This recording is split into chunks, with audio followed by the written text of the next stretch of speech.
Hey everyone, hope you are well. In this video, I will discuss between emails and calls and in-person meetings as a communication medium. What are some of the parameters that you must consider before choosing to write an email or a call or to meet someone directly? Contrary to popular belief, there might be a right answer to the above question depending upon the situation you are in. Point number one, personality to be dealt with.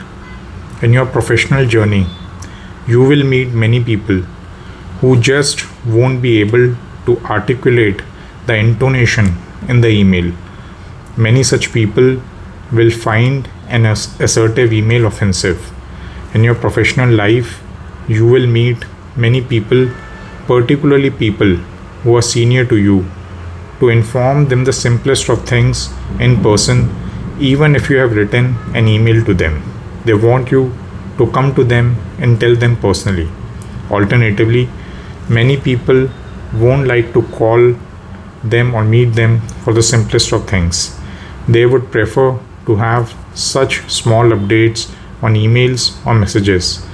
It is a possibility that the communication medium, if not chosen as per the receiver, could lead to a perception of you not working at all, while all this time the fault is in their stars.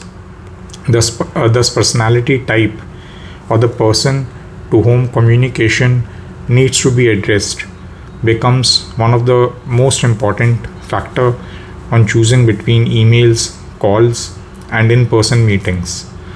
Point number two, if you want to summarize stuff, you can get away with writing an email. If you want to have a small discussion, maybe like asking a question or two or clarify your doubts, you're good with calling the other person.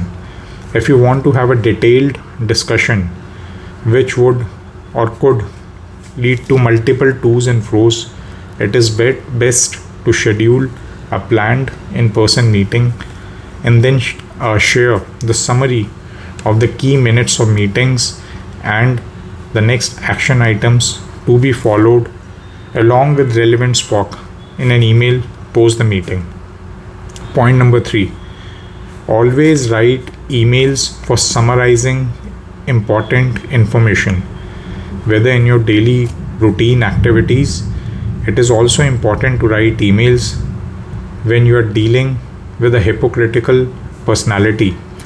And there have been instances in the past where the person went back on past confirmations from his or her side. It is important to write emails when dealing with people who would say one thing in front of you and two different things behind you. This is also related to the personality point we discussed earlier. Point number four, generally for a new joinee in the organization, the focus must be to communicate in a more personal way. This helps the other person feel welcomed, and this is also motivating for the other person. Imagine you joining a new company and there is no one there to meet you. There is no one there to speak to, and everything is going on emails. Another reason being that email, as we discussed before, serves best as a communication medium to summarize and not when a significant knowledge gain, particularly like in the case of new joiner, might be required.